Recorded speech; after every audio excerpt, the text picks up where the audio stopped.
आज आप एक कुतुब मीनार का सवाल कर रहे हैं, मैं सवाल कर रहा हूं दिल्ली के अंदर 70 मस्जिदों में नमाज क्यों बैन है? आखिर आपके लिए कौन लड़ेगा? आपके लिए तो ये लड़ाई आपको खुद लड़नी पड़ेगी। आप पार्लियामेंट का घेराव करिए, आप जनता मंदिर पर जाइए, जो भी आपके कानूनन हक हैं आप उसके लिए क्यों नहीं करते? आज हम एक मस्जिद के लिए लड़ रहे हैं, हमारा हक है लड़ना, हम लड़ेंगे इंशाल्लाह, आखिरी दिन तक हम लड़ेंगे। पार्लियामेंट का बनाया हुआ एक्ट आपके फेवर में है, तो फिर आप मुकदमे क्यों नहीं करते? कम से कम आप जुमे की नमाज में लोगों को क्यों नहीं बताते आपका हक? आपके पास पूरी डिटेल है उनकी 70 मस्जिद? जी मेरे पास पूरी डिटेल है। कानून आपके साथ है, ASI एक्ट की दफ़ा 16 आपके साथ है। अपनी मस्जिदों में नमाज के लिए आप परमिशन मांगिए जहां नमाज की बंद कर दी गई है। कुतुब मीनार की कुव्वतुल इस्लाम मस्जिद पर दावा किया जा रहा है कि इसके नीचे हमारा मंदिर है और उसे तोड़कर मस्जिद बनाया गया है, इसलिए अब पूजा का अधिकार चाहिए। पूरे मामले पर आज सुनवाई हुई है साकेत कोर्ट में। क्या कुछ सुनवाई में हुआ है, कानून के जानकार एडवोकेट हमारे साथ मौजूद हैं, शाहिद अली साहब।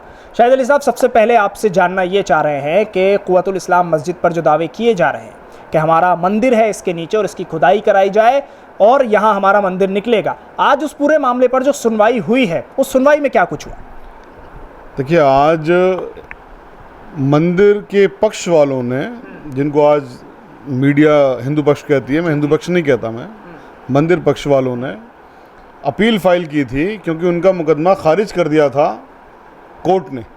जो सिविल जज साहब की कोर्ट थी, निचली अदालत ने उनका मुकदमा खारिज कर दिया था। सन 2020 में उन्होंने मुकदमा डाला था, जिसमें ये क्या क्या डाला था कि साहब कुव्वतुल इस्लाम मस्जिद जो है वो 27 मंदिरों को तोड़ करके बनाई गई है और वहाँ पर हमें पूजा की इजाज़त दी जाए, बेसिकली वो मंदिर है।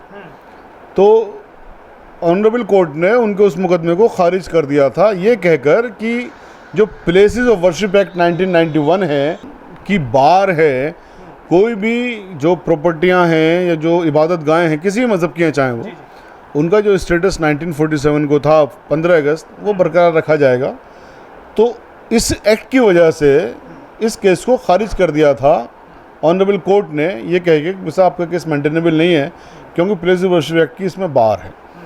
इसके ख़िलाफ़ जो मंदिर पक्ष है वो अपील में आया और उन्होंने कहा कि साहब हमारे यहाँ पर इसको हमें परमिशन दी जाए इसमें पूजा करने की, और हमारे केस को गलत तरीके से खारिज कर दिया है। ASI एक्ट की उन्होंने बात करी कि ASI एक्ट की दफ़ा 16 के तहत ये जो वर्शिप एक्ट है ये एप्लीकेबल नहीं है। तो उन सब चीज़ों पर आज बहस हुई और बहस के बाद में 9 जून के लिए ऑर्डर के लिए इस केस को रख दिया गया है। अच्छा, बहस के कुछ पॉइंट ऐसे अगर आप बता सकें जो वहाँ अंदर कहे हों जज साहब की, क्योंकि एक सेशन वो होता है ना सवाल जवाब वाला, उसमें जो हुआ वो जानना चाहता हूं। इसमें जो मंदिर पक्ष था उनका कहना यह था कि साहब यहाँ पर जो कुव्वतुल इस्लाम मस्जिद है, यहाँ पर 800 साल से हमारी डाइटीज़ को या हमारे भगवानों को वहाँ पर हम पूजा नहीं कर पा रहे। 800 साल से यहाँ पर मस्जिद बनी हुई है और सुप्रीम कोर्ट ये कहती है कि वंस ए मंदिर ऑलवेज ए मंदिर। तो कहीं पर अगर मंदिर है, उन्होंने बाबरी मस्जिद केस का हवाला दिया, तो मंदिर रहेगा। तो ऑनरेबल कोर्ट ने इस बात पे ये कहा कि जो डाइटी या जो भगवान 800 साल से आपकी बिना पूजा के सर्वाइव कर सकते हैं, तो अब क्यों नहीं सर्वाइव कर सकते? ऐसी क्या ख़ास बात होगी जो सर्वाइव नहीं कर सकते? भाई 800 साल से भगवान आपकी बिना पूजा के सर्वाइव कर रहे हैं ना, तो आपको पूजा करने की ऐसी क्या खास ज़रूरत पड़ गई कि आप पूजा करेंगे? आप एक लीगल राइट बताइए अपना कि आपका लीगल राइट क्या है कि वहाँ पूजा करने का, ख़ास तौर से जबकि वहाँ प्लेस ऑफ वर्शिप एक्ट 1991 है, तो उसके तहत आप ये नहीं कर सकते, ये कोई भी करैक्टर चेंज नहीं कर सकते। करैक्टर चेंज नहीं हो सकता जब वहाँ पर नमाज हो रही है, मस्जिद है, तो वहाँ पर मंदिर कैसे बन सकता है? तो आज उसकी समाअत हुई है और उसके लिए ऑर्डर के लिए ऑनरेबल कोर्ट ने 9 जून की इसमें डेट लगाई है। आपने कहा कि वहाँ नमाज जो है वो कोर्ट ने कहा कि हो रही है, तो आप इसमें कुछ नहीं कर सकते, वहाँ पूजा नहीं कर सकते, जैसे 800 साल से सर्वाइव हो रहा है ऐसे ही होता रहेगा। लेकिन नमाज वहाँ पर अभी की जो खबरें हैं उनके तहत ये है कि नमाज वहाँ रोक दी गई है, पिछले 1 हफ्ते से वहाँ नमाज नहीं हो रही है। वक्फ बोर्ड के अधीन मस्जिद आती है, वक्फ बोर्ड कहता है हमारे अधीन आती है, हम इसकी लड़ाई लड़ेंगे। 46 साल से वक्फ बोर्ड के इमाम वहाँ इमामत कर रहे हैं, यानी नमाज पढ़ा रहे हैं। तो ऐसे में नमाज क्यों रोकी गई जब कोर्ट नहीं कह रहा है? तो या फिर कोर्ट कह रहा है कि वहाँ नमाज रोक दो? नहीं, कोर्ट का कोई ऑर्डर नहीं है नमाज को रोकने का, मैं बहुत क्लियर आपको बता दूँ। कोर्ट का कोई ऑर्डर नहीं है और जो मुकदमा था वो भी खारिज हो चुका था पहले। खारिज के बाद में वो अपील में है, यानी कि अपील में भी ये ऑर्डर होना है कि वो खारिज सही तरीके से किया गया था या सही तरीके से नहीं किया गया था। अगर वो मान लो आप इसका एडवर्स ले लीजिए कि साहब हमारे खिलाफ भी ये हो जाता है, तब भी उनको कोई राइट नहीं मिल जाता पूजा करने का वहाँ पर। बड़ी क्लियर सी बात है। तो ये एक प्रशासनिक आदेश है, सरकारी आदेश है, पॉलिटिकल आदेश है। तो जब भी पॉलिटिकल आदेश है तो इसकी जो राइट्स हमारे पास हैं एक पॉलिटिकल कंट्री में, डेमोक्रेटिक कंट्री में, वो आपके पास में, आप प्रोटेस्ट करिए, आप उसके खिलाफ मुकदमा करिए। वक्फ बोर्ड अगर ये कहता है कि सर हमारे अंडर में आती है मस्जिद, जो मस्जिद है नेचुरली वक्फ बोर्ड के अंडर में आती है, तो वक्फ बोर्ड को मुकदमा करना चाहिए था। वक्फ बोर्ड लड़ेंगे, कब लड़ेंगे? आप बता रहे हो 1 हफ्ते से वहाँ पर नमाज बंद है। तो किस चीज़ का इंतजार कर रहे हैं वो? क्या वो मतलब कोर्ट के किसी आदेश का इंतजार कर रहे हैं कि वहाँ बैन हो जाए या कुछ और चीज़ हो जाए? या अब मैं इस चीज़ में नहीं जाना चाहता, क्योंकि मेरी पर्सनल राय अमानतुल्लाह साहब के लिए ये है कि वो एक अच्छा काम करते हैं। आप कहते भी रहे ये बात, मैं बात कहता भी हूँ, मैं हमेशा वो अच्छा काम करते हैं, ठीक है। वक्फ बोर्ड, अब एक इसमें दूसरा पहलू भी है। देखिए, अगर वो नहीं कर रहे थे तो हमने इस पर बिल्कुल इसके खिलाफ हमने अपील कर दी होती, इसके खिलाफ हमने केस फाइल कर दिया होता। लेकिन इसी वक्फ बोर्ड ने, जब हमने कई हज़ार प्रॉपर्टियों के खाली करवाने के ऑर्डर्स करवाए और ऑनरेबल हाई कोर्ट में उन मुकदमों को हम लड़ रहे थे, तो इस वक्फ बोर्ड ने कहा कि साहब हम वक्फ बोर्ड हैं, हम करेंगे ना इनको मुकदमों को पैरवी, हम करवाएंगे इनको खाली। शाहिद साहब अपने आप को क्यों खलीफा बने? शाहिद साहब को इतने वक्फ बोर्ड तो है नहीं, तो शाहिद साहब को उसमें रोका जाए। तो ऑनरेबल कोर्ट ने ये बात कहते हुए कि वक्फ बोर्ड एक सरकारी संस्था है और वक्फ बोर्ड में सारे के सारे मुसलमान लोग ही हैं। ये वक्फ बोर्ड का भी कहना था कि हम लोग इसको करेंगे कि हम सारे के सारे मुसलमान हैं, गवर्नमेंट से अपॉइंटेड भले ही। तो ऑनरेबल कोर्ट ने ये कहा कि सब वक्फ बोर्ड वाले जब इस बात को कह रहे हैं हम करेंगे, तो हमारे पास कोई वजह नहीं है हम वक्फ बोर्ड पर यकीन ना करें, इसलिए आप मत करिए शायद साहब, इनको वक्फ बोर्ड को करने दीजिए।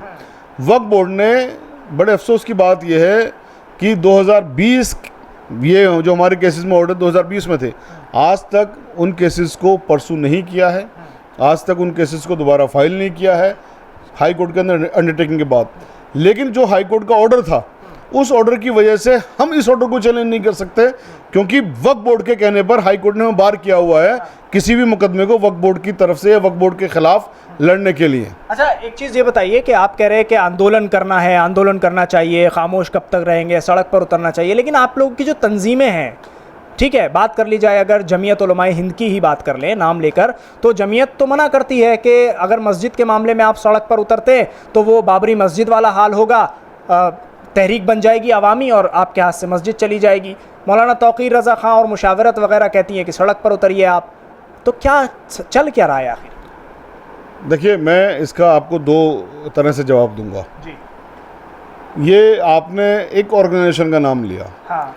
हमारे यहाँ पर मुसलमानों में ख़ास तौर से मेरे ख्याल है हर घर के अंदर एक NGO बनी हुई है, हर मोहल्ले के अंदर एक ऑर्गेनाइजेशन है, शहर के अंदर तो बहुत सारी हैं, हर शहर के अंदर उनकी अपनी फॉलोइंग भी है, ऐसी बात नहीं फॉलोइंग नहीं है, वो काम भी करते हैं बिल्कुल।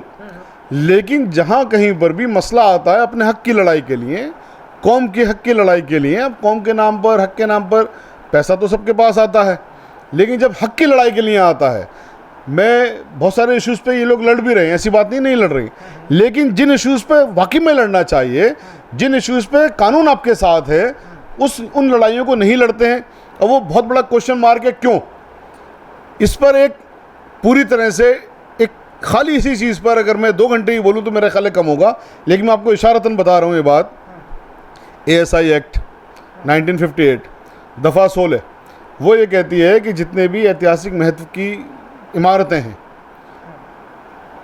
उनमें अगर नमाज हो रही थी जब उनको टेक ओवर किया है या एक्ट पास हुआ है 1958 में, तो नमाज होती रहेगी। दरगाहें हैं, दरगाहों के अंदर अगर दरगाहों की कार्रवाई हो रही थी तो वो होती रहेगी। ये ASI एक्ट की दफ़ा 16 कहती है। फिर आप बताइए दिल्ली के अंदर, आज आप एक कुतुब मीनार का सवाल कर रहे हैं, मैं सवाल कर रहा हूँ दिल्ली के अंदर 70 मस्जिदों में नमाज क्यों बैन है? मैंने खिड़की मस्जिद का केस डाला था ऑनरेबल हाई कोर्ट के अंदर, सरकार की तरफ से जो भारत के सबसे बड़े वकील हैं वो मुखालफत करने के लिए आए, पूरी टीम आई उनकी, उन्होंने पूरी तरह से ताकत अपनी लगाई कि साहब ये केस मेंटेनेबल नहीं है, ASI एक्ट के तहत इसका हम कुछ नहीं कर सकते कि ये तो सरकारी ऐतिहासिक महत्व की चीज़ है, ऐतिहासिक महत्व की प्रॉपर्टी है, हम इसको लेके रहेंगे या हमने इसको ले लिया या नमाज नहीं होने देंगे। तो वहाँ पर हमने इस दफ़ा 16 का जो क्लॉज दिखाया प्रोविजो ऑनरेबल हाई कोर्ट को, जस्टिस गीता मित्तल साहिबा थी chief justice Delhi high court में, दफ़ा 16 का ऐसा एक्ट हमने जब ये दिखाया कि ये तो कहता है अब नमाज अगर कहीं हो रही है, यानी मस्जिद का करेक्टर आप चेंज नहीं कर सकते, दरगाह करेक्टर आप चेंज नहीं कर सकते, तो फिर मस्जिदों में नमाज आपने किस करके रोकी गई है? ऑनरेबल हाई कोर्ट ने ऑर्डर किया सरकार को कि आप इसमें पॉजिटिव स्टेप्स लीजिए, इसमें पॉजिटिव स्टेप्स लीजिए। अब यहाँ पर जो जितनी भी हमारी संस्थाएं हैं, जितनी भी हमारी ऑर्गेनाइजेशंस हैं, जितने भी हमारे उलेमा हैं या लीडरान हैं जो लीडर बनते हैं, जो दूसरे लोगों को अपना कायद मानते हैं, उनके लिए भी कह रहा हूँ, पॉलिटिकल पार्टीज़ के लिए भी मैं कह रहा हूँ, ये बताइए कि आज हम एक मस्जिद के लिए लड़ रहे हैं, हमारा हक है लड़ना, हम लड़ेंगे इंशाल्लाह, आखिरी दिन तक हम लड़ेंगे। लेकिन जो मस्जिदें बंद कर दी गैर कानूनी तरीके से, कांग्रेस के शासन में बंद हुई या दूसरी पार्टियों के शासन में बंद हुई, उनको खुलवाने के लिए जब ASI एक्ट आपके फेवर में है, पार्लियामेंट का बनाया हुआ एक्ट आपके फेवर में है, तो फिर आप मुकदमे क्यों नहीं करते? कम से कम आप जुमे की नमाज में लोगों को क्यों नहीं बताते आपका हक है? आप लोगों को क्यों नहीं बताते आप प्रोटेस्ट करिए, आपका प्रोटेस्ट करना हक है, आप पार्लियामेंट का घेराव करिए, आप जंतर मंतर पर जाइए, जो भी आपके कानूनन हक है आप उसके लिए क्यों नहीं करते? आप सरकार के कानून तक इस बात को पहुंचाइए, क्यों नहीं पहुंचाते इस बात को? 70 मस्जिदें आप बता रहे हैं दिल्ली में ऐसी हैं जो बंद हैं। दिल्ली में 70 मस्जिदों में नमाज नहीं होती, जो ऐतिहासिक महत्व की कहती है सरकार, जो कांग्रेस के शासन ने उनमें नमाजें बंद की, ये कह के कि ऐतिहासिक महत्व की यहाँ पर नमाजें नहीं होंगी, जबकि दफ़ा 16 उसी कांग्रेस का बनवाया हुआ एक्ट था जो ये कहता है कि यहाँ पर नमाजें होंगी। और जब ऑनरेबल हाई कोर्ट के अंदर ये पिटीशन हमारी लगी तो सरकार एक्सक्यूज़ ये लेके आई कि साहब हमने एक पॉलिसी बनाई है, वो पॉलिसी के तहत हम नमाज की परमिशन नहीं देंगे। तो एक क्वेश्चन ये उठा था ऑनरेबल कोर्ट के अंदर कि पॉलिसी IAS बनाते हैं, ये IAS के द्वारा पॉलिसी बनाई हुई बड़ी है या पार्लियामेंट के द्वारा बनाया हुआ कानून बड़ा है? जब ये बात हुई कि हाँ सब कानून बड़ा हुआ है, तो फिर कानून बड़ा है तो हमारी पिटीशन अलाउ हुई थी। लेकिन अफसोस की बात, उसके बावजूद भी हमें उनमें नमाज़ें पढ़ने की परमिशन नहीं मिली है। हम एक लड़ाई को लड़ रहे हैं, इंशाल्लाह हम लड़ेंगे और उसे जीतेंगे भी, आज नहीं कल, कल नहीं परसों, क्योंकि सच विचलित तो हो सकता है, सच पराजित नहीं हो सकता। हम वाकई में तवक्को करते हैं इन तमाम ऑर्गेनाइजेशन से, जितनी भी ऑर्गेनाइजेशन हैं, कि आप प्लीज़ अब जितने भी काम कर रहे हो, फलाह के काम कर रहे हो, आप अच्छे काम कर रहे हो, मना नहीं कर रहे, लेकिन जिन चीज़ों में कानून आपके साथ है, जिन चीज़ों में कोर्ट्स आपके साथ दे सकती हैं, जिन चीज़ों में सरकार आपका साथ दे सकती है, आप उन चीज़ों में भी नहीं कर रहे। अब बताइए, जो मस्जिदें हैं खाली, जो 70 मस्जिदें हैं जहाँ पर कोई मसला नहीं है कि साहब में मंदिर था नहीं था, कोई मसला ही नहीं है वहाँ पर। कुतुब मीनार की बात छोड़ भी दें, आप कुतुब मीनार की बात छोड़ दिए 1 मिनट के लिए, वहाँ तो नमाज हो रही थी ना, उन 70 में ये शामिल नहीं है, कुतुब मीनार शामिल नहीं है, तो वहाँ तो कोई मसला ही नहीं है, तो वहाँ भी आप कोई अर्जी लेके नहीं जाते। आपके पास पूरी डिटेल है उनकी 70 मस्जिद? जी मेरे पास पूरी डिटेल है, अगर आप गूगल में भी करेंगे, मेरे नाम से डालेंगे, खिड़की मस्जिद का डालेंगे, तो तमाम चीज़ें आपके सामने आ जाएंगी जो हमने काम किए हैं या जो काम होने चाहिए। तो मैं आपके माध्यम से तमाम अपने उलेमाओं से, आलिम दीन से, तमाम लीडरान से, तमाम जो भी और विद्वान लोग हैं उनसे, आवाम से भी मैं ख़ास तौर से जिनके अंदर थोड़ी सी भी फ़िक्र है, मैं सबसे गुजारिश करता हूँ, हाथ जोड़ के मैं आपसे गुजारिश करता हूँ कि आप प्लीज़ किसी के बहकावे में ना आकर के, भड़काव में ना आकर के अपने कानूनी हकों को पहचानो। कानून आपके साथ है, ASI एक्ट की दफ़ा 16 आपके साथ है। अपनी मस्जिदों में नमाज के लिए आप परमिशन मांगिए, जहाँ नमाज की बंद कर दी गई है स्टेट पॉलिसी बना करके, वो स्टेट पॉलिसी गैर कानूनी है, उसको हमने भी चैलेंज किया हुआ है। हमारा साथ दीजिए, हमारा साथ आपको देने में कोई दिक्कत है, कोई बात नहीं है, आप अपनी सेपरेट पिटिशंस लगाइए, आप आंदोलन करिए, आप ऑनरेबल PM साहब के पास में कम से कम अपना मैसेज तो पहुँचाइए। अब जो आप जिनको ताकत देते हो वो तो अपने मतलब की बातें करते हैं, वो तो अपनी ताकत के लिए लड़ते हैं, वो तो अपने घर की ताकत के लिए लड़ते हैं, या अपने ख़ानदान की ताकत के लिए लड़ते हैं, या अपनी औलादों की ताकत के लिए लड़ते हैं, या अपने एक विशेष वर्ग की ताकत के लिए लड़ते हैं। आखिर आपके लिए कौन लड़ेगा? आपके लिए तो ये लड़ाई आपको खुद लड़नी पड़ेगी। सबसे पहले तो आप सोचना शुरू करिए, क्योंकि आपके और हमारे, मैं अपने लिए भी कह रहा हूँ, हमारे जहनों को गुलाम बना दिया गया, कुंद बना दिया गया है। हमें तो शुक्र एहसानमंद होना चाहिए आज के उन लोगों का जो हम पर जुल्म करने की कोशिश कर रहे हैं, कि हम कम से कम जाग तो रहे हैं। जाग जाइए, खुदारा एहसान मानिए आप भी इन लोगों को, अल्लाह सुब्हानहू तआला का एहसान मानिए कि ये आपके पास एक मौका है अपने हकों को पहचानने का, अपनी हक की लड़ाई लड़ने का।